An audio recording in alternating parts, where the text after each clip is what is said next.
Good afternoon, everyone. Welcome to Friday, September 12th, 2025 edition of Trading Trends, ETF edition, end of week recap edition. You got yourself new all-time highs today, a little bit of a sell-off towards the end of the day. We'll take a look at the intraday chart and where we see here the S&P basically at 6,600. Let's share a doc at what moved today. Had a lot of new all-time highs in a lot of different spaces, as you could imagine. So let's get into it before we sail off into the weekend here. And programming note, yes, I am going on a vacation, one last end of summer swoon here. So I will not be having videos after Wednesday. So Wednesday will very likely be my last one if I do one. Then it'll be Tuesday or Wednesday, but no after Thursday. And then I will be back on the 26th or the 29th. More to come on that. All right. Let us share the doc. Here we go. So let's get into it. Today, Tesla had a massive day.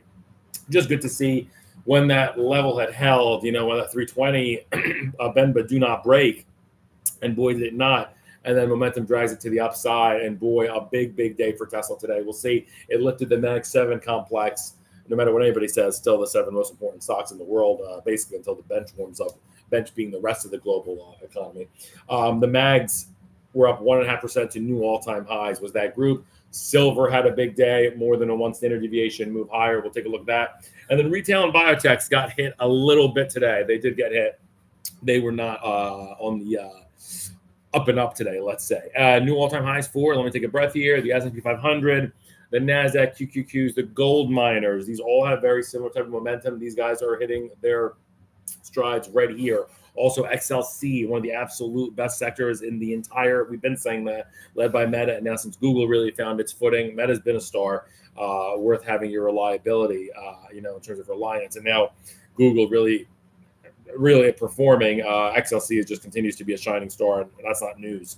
SMH is doing it. So you got the important quarterback, your Jalen Hurts, go beat those Chiefs again on Sunday, Jalen. And hopefully no quarterback spits on us this time. What a joke. SMH, new all-time highs. Also the MAGS, as we alluded to. And then XLG, the best fund in the entire game. If you're looking for a spot to park some cash, I would tell my enemy to be in cash. We've been saying that since about 2023, even through the 52-week lows in April. We said the other day, I'm not going to beat this up, but high growth, momentum hitting all-time highs, value all-time highs, Bitcoin on the cusp. I mean, you got to own assets here. It's not. We're not talking about real estate. I know that differs between every metropolitan area, but equities is kicking butt right now and taking names. And then we'll look at this week. Characterized, pretty interesting. We'll take a look at all these charts by 7 to 8%, pretty much 7.5% rallies in the junior silver miners. We're going to start looking at this group again. We started looking at them for the first time about a week and a half ago. And obviously, this is not a new area either. These guys have been doing very well.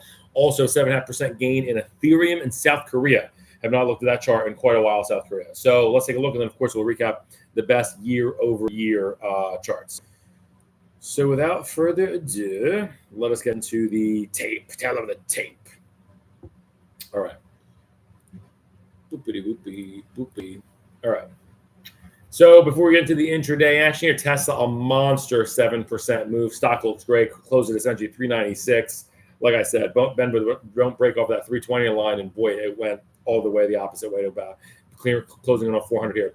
Oracle, we highlighted this the other day. We said it was going to continue to decline and consolidate those monster gains from 2 days ago. The 40% gain and gaps will be filled in most cases, and that's what's happening here. Oracle down 5. This way you don't chase stocks sometimes, and why technicals do matter. Apple, not a dog at all anymore, up to 1.75%. Microsoft up 2%. I would say both stocks look, I would say, we'll have to look at those charts at another time, but both stocks look very good here. Apple's really got its footing. Palantir starting to wake up. I mean, did it ever really go sleep? But that's up 4% today. AMD up 2%. Stock looks good. Micron, in what is almost like a perfect stock, adds another 4%. Broadcom looks great. The overall market looks great, but in terms of stock picking, Google, Micron, Meta, Robinhood, those are the stars right now. They're really excelling. I'm talking about the mega cap complex. Hood shed 2% today, I will say.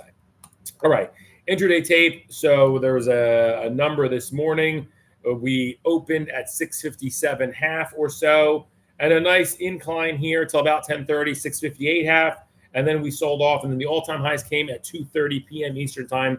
We hit 659.11 in SPY. That is your all-time high, no higher record close in history. And then it was a sell-off for the hour and a half after that. I was a little bit surprised to see VWAP close out, but it's Friday. Maybe some folks don't want to go extra long into the weekend. VWAP for the daily was 657.92, and we did close below that by 50 cents. A little bit surprising, but we've had exceptional strength. And like I said, we peaked at 2:30 p.m. here at 659.10. As I zoom out here, again, I mean, I know I sound like a broken record. I love the risk levels. Let me move that big box out there. I love those the risk levels of where your entry should be. I don't know why I was screaming before. But like I said, this market wants to continue to reach a crescendo here. We're going to take a look at the VXX too. So this isn't just we'll take a look at the likelihood of it going higher. It looks like it wants to get closer to 660 here over time. In the next 2 to 3 weeks, I do see a pullback still to the 21-day exponential moving average, which is 646 or $11. It's less than 2% away. Today was a flat day. We literally did nothing today. We hit all-time highs, and then it gave back. So you have a little bit of a doji here, a little bit of a rejection there from 659. Not as long of a line of folks wanting to buy that, but they do want to own at 657. And in terms of the overbought, the highest close in history here, you didn't get 70 in the RSI. So a lot of times like that, it lets me be convinced that, yeah, you probably will see 646. It might not happen on Monday or Tuesday, but within the next 2 to 3 weeks, you probably will get a pierce of 646 or so, and something really scary or ugly sell-off happens. It's probably going to take you to about 635, and they'll step in and buy. But again, RSI, don't want to belabor the point here. Amazing RSI trading above 47 RSI. I mean, if you squint, you can call it 50. Since April 23rd, this market has looked absolutely momentum to the upside. There's not much I can say. This April 24th was a nice session of that when we got above the 50 RSI for the first time. And then really May 12th, further confirmation of evidence when we got above the 200 moving average, and it's been off to the races. And that stock then was 580, today 657. So that's my call for SPY. Like I said, again, looks like now it wants to go towards 660. You got a rejection payoff 659. Probably look for 660, maybe reach a crescendo there, maybe higher, 662. But I don't see too much more. But people obviously want to buy this market, and they're picking up what it's selling. And then over the 2-ish, maybe 3 weeks, through probably the end of the month, give it, and probably we will see a piercing of 645, and that's where you should enter and get ready for Q4 because this very likely continues. All right, let's take a look at what the heck happened today, on the week, and on the year. Let's take a look at the MAGS. This has been pushed by Tesla, a huge day today, new all-time highs. Who says concentration doesn't work? If you rode this group, for years now, you have done just dandy. Obviously, this is a very concentrated fund. 7 companies in here, hence the name MAGS 7. And this one's had really a lot of great. I'm not going to really spend too much time, but since May 9th here, many reasons. May 12th, sorry, similar to what we said before in the chart for the overall market. Obviously, this is mega beta, but this has had really great flows in terms of that 3:30 to 4 o'clock buying hour. Really nice candles on close. And also closing above a rising 200-day moving average since May 12th. So if you said, hey, this was the day, mega cap tech versus value, they're both winning, right? This is an all-time high today, as did value. And that's what we're talking about in the market. You just have to have different players.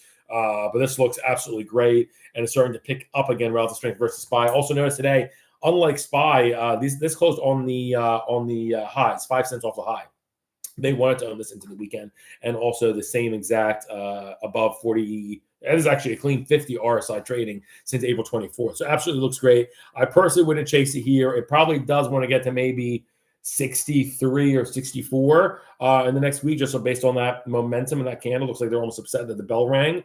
But over the next 2.5 to 3 weeks, I would look for a pullback to about 60.5, and that's where you should be entering.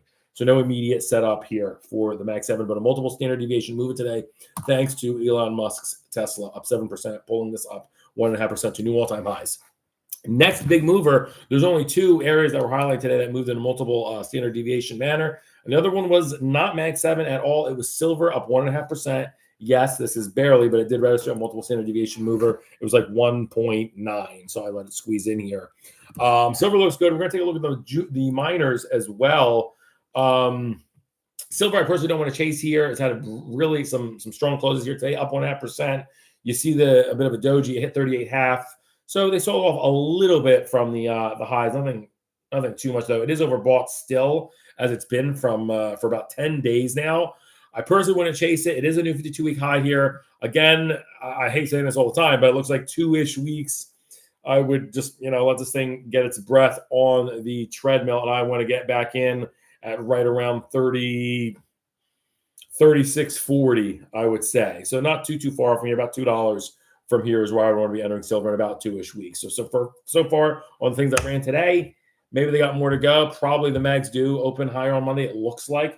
But I wouldn't chase either here, that or silver. All right, let's look at the losers. It wasn't all sunshine and lollipops for some areas. The COWZ. So this correlates very closely with IWM. But IWM, the small caps, did not register a multiple standard deviation mover, though this is very, very kind of close.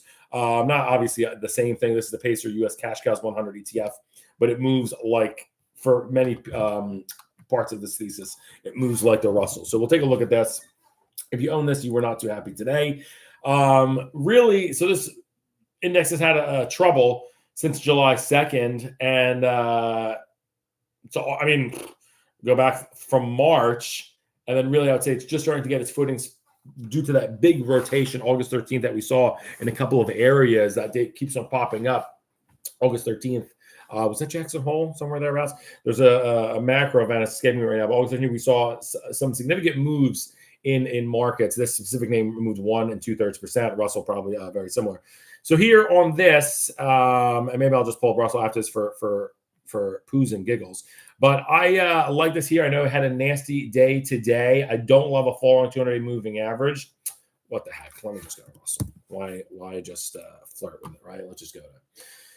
That's what everyone wants to know anyway. So as I said, so here, these guys, small caps, IBM peaked in November, a very similar chart, and pretty much what we were saying, blah, blah, blah. So here, the forecast actually does change a little bit. I don't like chasing this here. Give this almost, about 10-ish days, maybe 2 weeks. I want to probably enter this as I love the 200 moving average starting to curl up here. It's adding about 2 cents a day. It's carving out a base. I know traders that look out for this exact pattern across different volatilities, so you get different bang for your buck. You do it across value, do it across Canada, some kind of a basing, and then obviously you get different payout based on the average true range or the volatility of that stock. IWM is going to be something else altogether as a coiled spring. I know FundStrats, Tom Lee said, yes, AI stocks are undervalued, but small caps are even more undervalued. So, like I said, roulette wheel, every squirrel gets a nut. Small caps person, I don't want to chase it here. Like I said, give it about 10-ish days, and then I do want to enter right around 233, 234. So about $4 lower from here, about 2%. So really overall in the macro markets, looking for about a 2%-ish pullback over the next 2 weeks, and then I advise you to get on board. All right, if you're not already. All right, next loser today. Retail did not do well. Retail down 2%. They did hit 52-week highs yesterday, though. So let's calm ourselves. Yesterday was a 2% gain. Today, a 2% give back. So exactly, a bit of a game of tennis there. How does the chart look here? So I think this hit its head there. There's a beautiful looking candle. Sometimes the short-term patterns and formations are not absolutely foretelling. So this yesterday closed basically at the highs, and look at today's candle basically at the lows. So of course there was a number in reaction. Overall, same thing. I'm not seeing immediate setups here. Maybe we'll get different correlations, but same thing. I like the chart. I love it. Again, this kind of formation that we're seeing, a base, some sector or a subsector that spent about 2 months, 3 months in purgatory and is now rounding out. And folks are trying to have multiple expansion across different sectors. You can't just always buy NVIDIA and Micron, right? So there's a lot of different areas. Of course, if we get rate cuts, different areas benefit. And you're going to want to really see how second derivative moves happen in that, when the Fed does cut, likely 25 bips next week or whatever. So this more so, I would wait to about 2-ish weeks. I'd wait for that pullback to about 85.40 and that's going to be your signal. And then I think your target is 88 into mid-October on retail. But it had a nasty day. And the next one, a nasty day, is Biotech down 2%. They did not like these. Again, what did I say? Similar chart. Something that peaked back last year and then spent several months in purgatory and is getting back to those peaks with a rounding out 200-day moving average. Biotech starting down to 3 cents a day. So it's 200-day moving average. So you're seeing the same pattern. Does Biotech have anything to do with retail, with small caps? No, not really. So that's how you can play the market in different ways. This has had very nice money flow buys as well. Recently, it's had a very nice, since August 12th, again, rather August 13th, since that day, and it closed above 136. It's been a different kind of looking ETF. I personally don't want to, again, I really sound like a tape recorder. Give it 2 weeks. I'm seeing a lot of similar charts in the market, momentum dragging higher, but I just don't see it really persisting for a very short time frame. Give this one about 2 weeks, and I think this is going to pull back to about right around 139.5. So not too much lower from here. But I like it better at 139.5 at about 2 weeks from here with a 144 target, and likely higher as it will probably get to new 52-week highs. It's happening everywhere. Okay, if you have a ticker or something, put it in, and we'll take a look. A lot of movers today. And for the week, speaking of the week, top 3 gainers of the past 5 days. Let's go. The number one area to have been in this week. Number one, nothing better than the junior silver miners, up 8% to new 52-week highs today. Yes, they did go a little bit higher, and then they sold it off, but it was up 75 pips today. This is the SILJ. It is very attractive. This is actually one of your year-over-year leaders as well. If you notice the stock last year, this thing was at $12. We're at $20 here. And right around Christmas week, this thing hit $10. Nobody wanted it.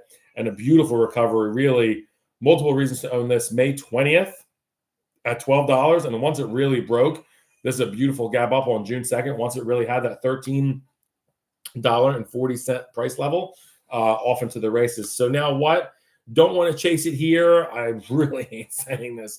Give it 2-ish weeks. Can it go higher? Yeah, maybe. Also, look at the exuberance here. Overbought still. 80 RSI is staggering with, decent volume, starting to wane a little bit. But big candle yesterday, and then today still up. Today 0.7. Yesterday you're up 2.8. Yeah, yesterday up 3. Before that 2.8. You just want to see when the enthusiasm dies, but obviously it's still rich here. This one might take a little bit of time, but 2-3 weeks maybe. And ideally, you get in around 18.5, $2 full lower from here. Wow, that's a 10%. Did I look at that right? Oof, that's about a 10% drop. But when silver moves, it moves, and especially the miners. So that is what I would say. But this group is absolutely stellar. Oversold. Interesting to note back, New Year's Eve. And since then, really a nice recovery in the silver miners. Congrats if you own this one. A 52-week high today. And of course, as we zoom out here, that's wild. The all-time highs are just overhead from January 2013. It'll take them out just like GDX is. Matter of time. It's at 21.61. So you have $1.13 of that upside till new all-time highs. It probably does. I don't know if it does it this go round or by early to mid-October, but it'll very, very, very likely happen. Best place to be this week was that ETF, the silver miners juniors. Congrats.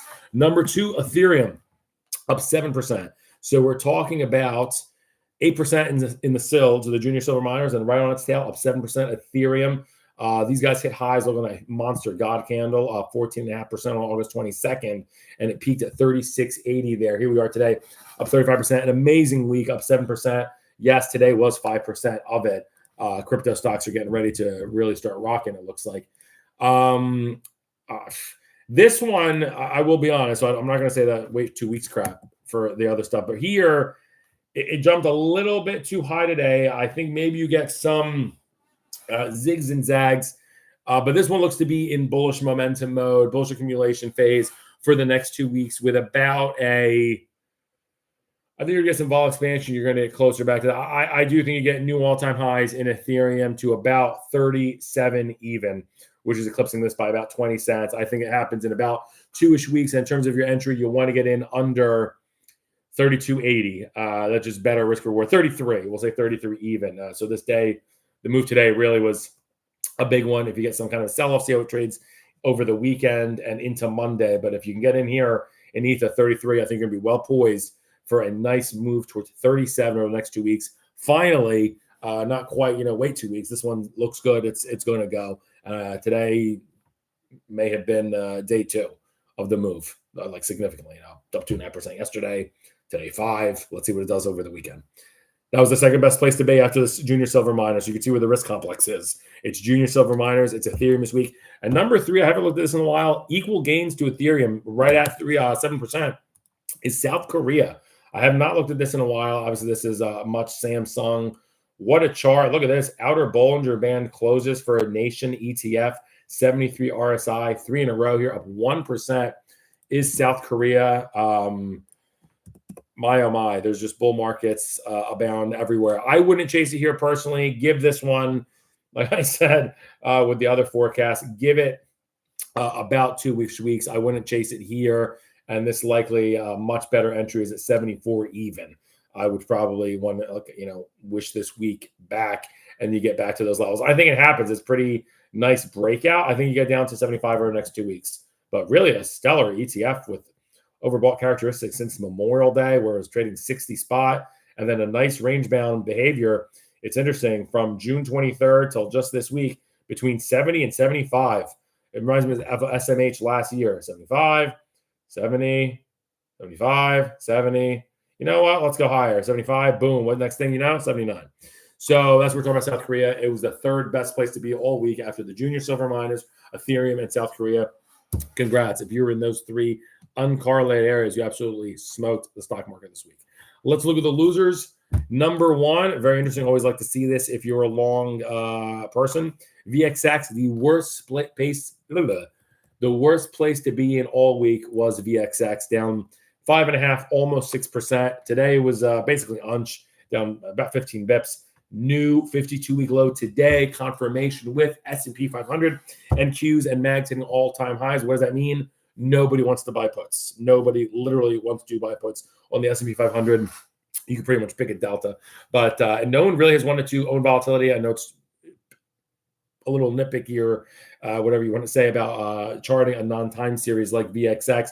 But to me, it does have importance. And look at this, June 24th, people did not want to own vol. The 200 moving average started to fall, and VXX itself started to close underneath that. Absolutely a different environment in the market from June 24th. And here we are, 33.69 in VXX. I think it's going to try to, so this plays exactly inverse with what I said about the market. Give it 2 weeks to consolidate and give it that 2% breather. This would be the dead cat bounce in VXX. I think it bases around, maybe like 32 handle in the next coming days. And then you do get a dead cat bounce to about that 36 even mark, and then new lows abound more than likely for VXX. Be careful, stay away from those puts unless you're just doing it tactically.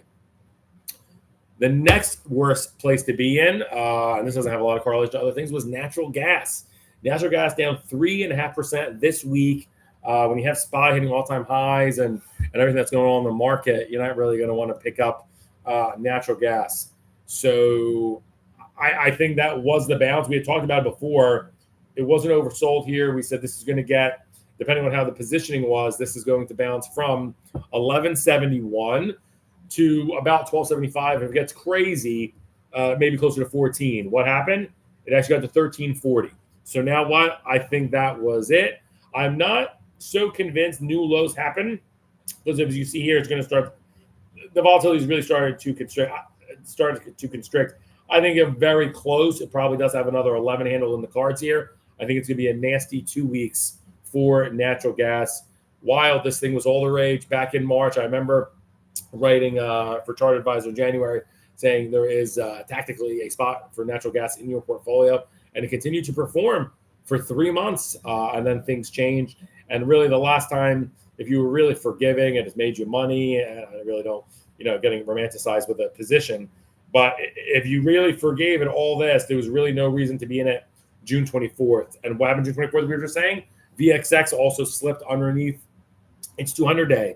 Folks didn't want to own protection anymore. That gas is almost in a way as a defensive kind of protection, uncorrelated to the MAGS and, U.S. corporate earnings, AI flywheel, all that. So as long as those stories are intact, this is not going to perform.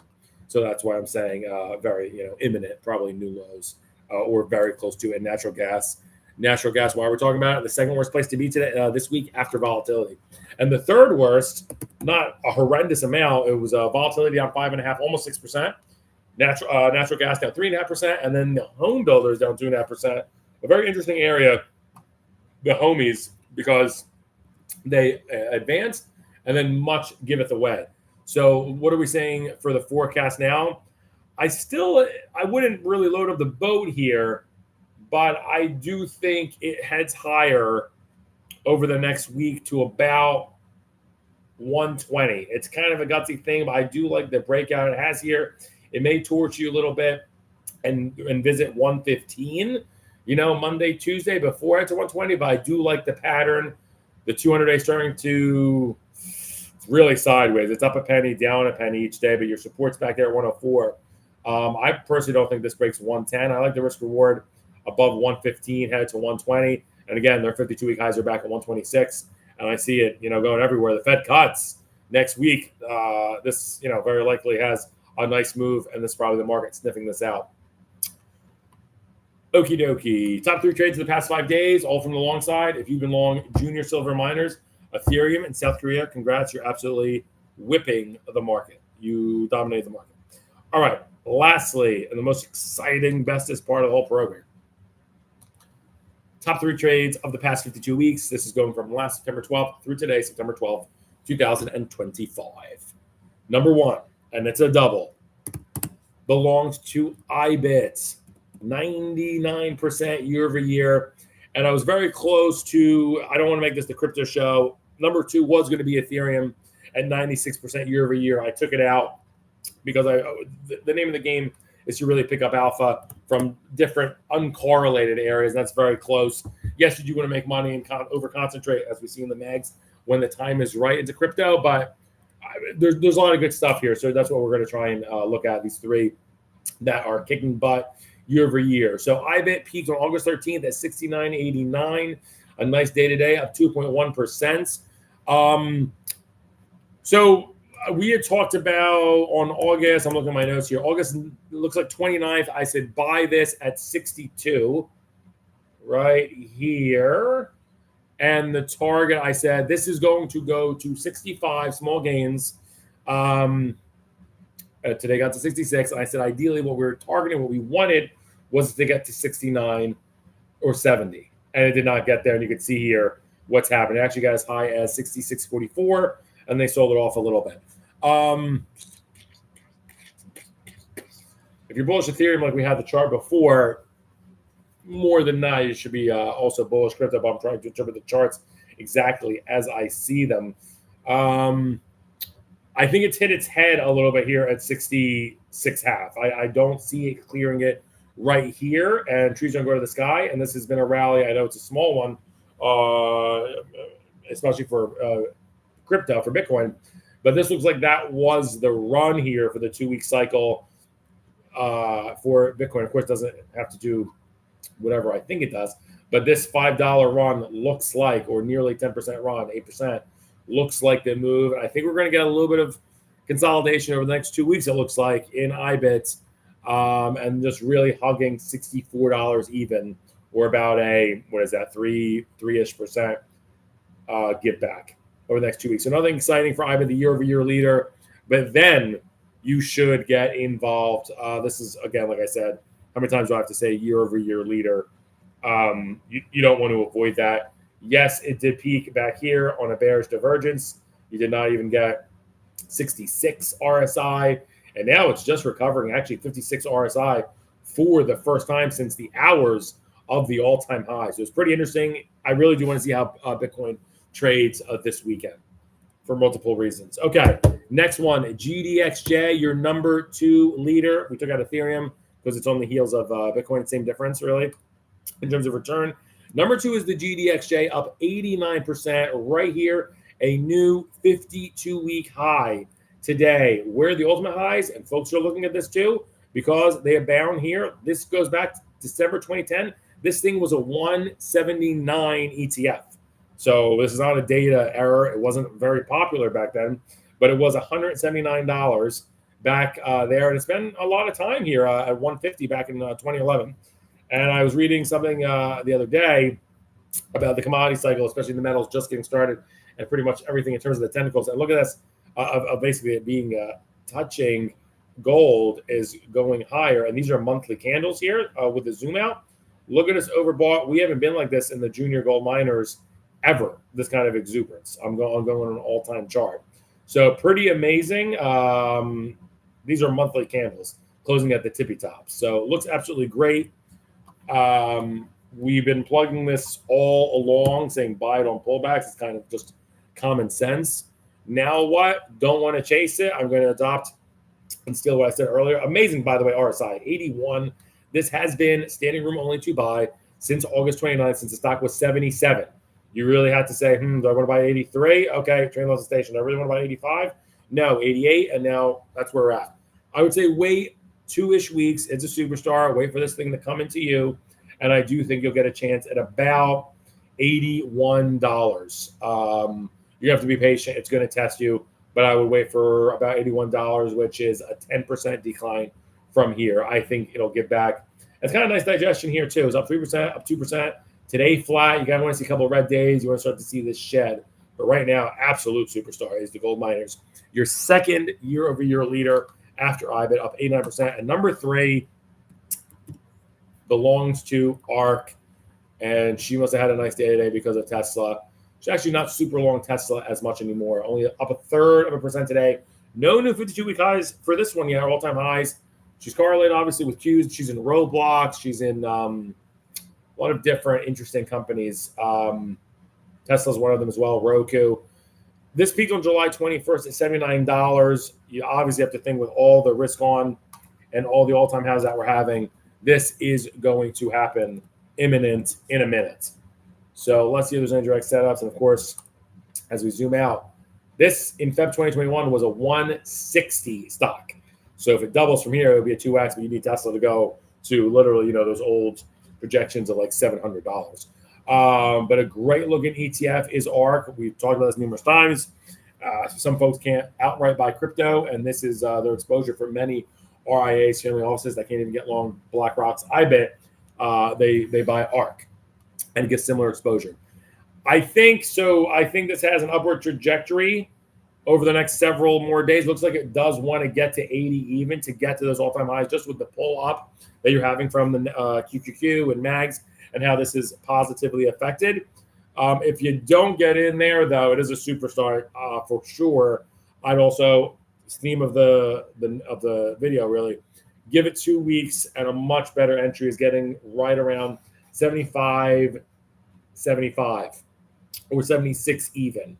I like your risk rewards there. And then closer to early mid-October, it very likely hits $80.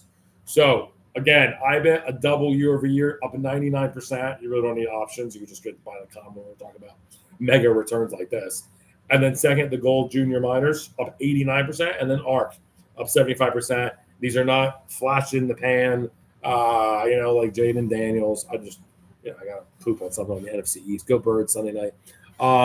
But these are not flash in the pan type names. You want to be in these durable, lasting, enduring, everlasting trends for now. Enjoy your weekend, y'all. And we'll talk on Monday. Peace.